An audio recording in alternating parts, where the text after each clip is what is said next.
ஹாய்ங்க. இன்றைக்கி குடமிளகா உருளைக்கிழங்கு வச்சு ஒரு பொரியல் பண்ண போகிறோம். வாங்க வீடியோக்குள்ளே போகலாம். திஸ் வீடியோ ஸ்பான்சர் பை எடிகோஸ். எடிகோஸ் நம்மளுடைய திறமையை வளர்த்துக்க பயன்படுது. லிங்க்கை டிஸ்கிரிப்ஷன் பாக்ஸில் போட்டு வைக்கிறேன், பார்த்து தெரிஞ்சுக்குங்க. The struggle to find courses that truly speak your language, it's finally over. Welcome to EduQuest, where learning is made just for you. At EduQuest, we bring you a wide range of online courses, from career building programs to skill boosting masterclasses, all in your regional language. Because we believe language should never be a barrier to success. Our courses are tailor made after understanding what today's learners really need. So why wait? Start learning the smarter, simpler way only with EduQuest. Visit eduquest.courses and explore your next course today. And hey, don't miss out on our exciting offers and promotions. ஹாய்ங்க. இன்றைக்கி என்ன சமையல் பார்க்கலாங்களா? அதுக்கு தேவையான காய்கறிங்க தாங்க வெட்டி வச்சுருக்கேன். கருவேப்பிலை 2 கொத்து, பூண்டு நசுக்கி வச்சுருக்கேன், 2 வெங்காயம் மீடியம் சைஸில் அரிஞ்சு வச்சுருக்கேன், கொத்தமல்லி நம்ம கடைசியாக தான் தேவைப்படும், கடைசியாக போட்டுக்கலாம். ஓகேங்களா? இது தாங்க நமக்கு தேவையானது. அதுக்கு அடுத்து என்னென்னா பாருங்கள், குடமிளகாவும் உருளைக்கிழங்கும் வச்சு தாங்க இன்றைக்கி ஒரு பொரியல் பார்க்க போகிறோம். வாங்க பார்க்கலாம். ஓகேங்க, எண்ணெய் தேவையான அளவு ஊற்றியாச்சு. இப்போ கடுகு சேர்த்துக்கலாம்.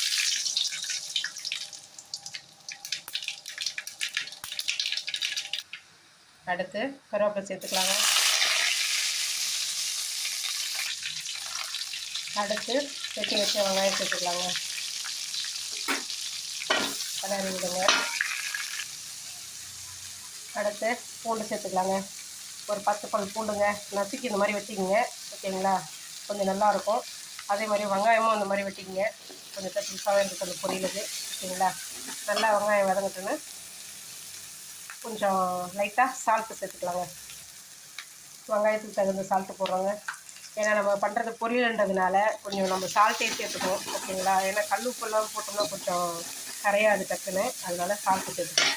ஏன்னா நம்ம தண்ணி ஊற்றாமல் செய்ய போகிறோம், அதனாலையும் இந்த மாதிரி விஷயத்துக்கு கொஞ்சம் சால்ட்டு போட்டால் தான் நமக்கும் நல்லாயிருக்கும்.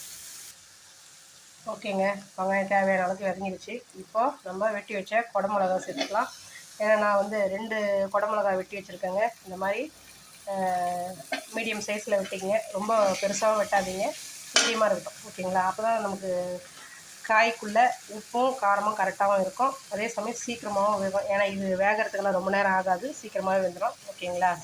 அதே மாதிரி இதில் இன்னொரு விஷயம் இருக்குது. குடமிளகாவுக்கு கீழே பார்த்தீங்கன்னா 3 இதுவாக இருக்கும். ஓகேங்களா? அதே மாதிரி 4 இதுவாகவும் இருக்கும் பார்க்குறதுக்கு அடி சைடில். அது வந்து 3 இதுவாக இருக்கிறது வந்து சமையலுக்கு தேவைப்படலாம். ஓகேங்களா? அதேமாரி 4 இதுவாக இருக்கிறது வந்து சேலடு அந்த மாதிரி எதனா செய்கிறதுக்குன்னு நல்லாயிருக்குங்க. இது கொஞ்சம் 3 இதுவாக இருக்கிறது கொஞ்சம் கசப்பு தன்மை இருக்கிறதுனால நம்ம சமைச்சிக்கலாம். ஓகேங்களா? ட்ரை பண்ணி பாருங்கள் எப்படி இருக்குன்ட்டு. ஓகேங்க, இப்போது குடமிளகா தேவையான அளவுக்கு வதங்கிடுச்சு. அடுத்தது உருளைக்கிழங்கு சேர்த்துக்கலாங்க. உருளைக்கிழங்கு வந்து நான் வேக வச்சு தாங்க எடுத்திருக்கேன். ஓகேங்களா? ஒரு விசில் வைக்கிறதுனா ஒரு விசில் வைங்க. அப்படி இல்லைன்னா ஒரு 5 மினிட்ஸ் வேக வச்சுட்டா அதே அந்த சுடு தண்ணியிலே அப்படியே வைங்க, போதுமான அளவுக்கு வெந்துடும். ஓகேங்களா? இப்போது இதெல்லாம் சேர்த்துட்டு நல்லா மசாலா கலந்து விட்ருவோங்க. அதே மாதிரி நான் அப்போ வந்து வெங்காயம் வதங்கிறதுக்காக மட்டும்தான் உப்பு போட்டேன். இப்போ இதுக்கு தகுந்த மாதிரி நம்ம உப்பையும் சேர்த்துக்கலாம். காயெல்லாம் சேர்த்தாச்சுங்க, அதுக்கு தகுந்த மாதிரி கொஞ்சம் உப்பு போடுறேன். அப்புறமா ஒன்று கூட நமக்கு தேவைன்னா போட்டுக்கலாம். அடுத்தது கொஞ்சம் போல் பெருங்காய பொடியும் போடுறேங்க. அடுத்து ஒரு 2 சிட்டி அளவுக்கு மஞ்சள்தூள் போடுறேங்க. ஏன்னா நான் வந்து எப்போவுமே மஞ்சள்தூள் போடுவேன். ஏன்னா வந்து காயில் இருக்கிற நமக்கு தேவையில்லாத நச்சுத்தன்மை எதுவும் வரக்கூடாதுன்றதுனால தான் அந்த காய்களில் மஞ்சள்தூள் போடுறோம். ஓகேங்களா? இப்போ நான் இதுக்கு தகுந்த மாதிரி மிளகாத்தூள் சேர்த்துக்கிறேங்க. ஏன்னா காரம் ரொம்ப இருக்க போகுது. ஓகேங்களா? இது வரைக்கும் போட்டு நல்லா கலந்து விட்டுக்குங்க. ஓகேங்க, மசாலாலாம் போட்டு நல்லா கலந்தாச்சு. தேவையான அளவுக்கு உப்பும் போட்டாச்சு. கடைசியாக மல்லித்தழை போட்டு முடிச்சிடுவோங்க. சமையல் முடிஞ்சது.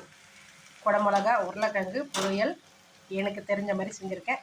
நீங்களும் ட்ரை பண்ணி பாருங்கள், எப்படி இருந்ததுன்னு கமெண்ட் பண்ணுங்கள். நீங்களும் செஞ்சு பார்த்துட்டு நல்லா இருந்ததா இல்லையான்றது கமெண்ட்டில் சொல்லுங்கள். ஓகேங்களா? ஓகே ஃப்ரெண்ட்ஸ், என்னோடய வீடியோ பிடிச்சிருந்தா லைக் பண்ணுங்கள், ஷேர் பண்ணுங்கள், கமெண்ட் பண்ணுங்கள். மறக்காமல் என்னோடய சேனலை சப்ஸ்கிரைப் பண்ணுங்கள். மறக்காமல் பெல் ஐக்கானை தட்டிட்டு போங்க. பாய்.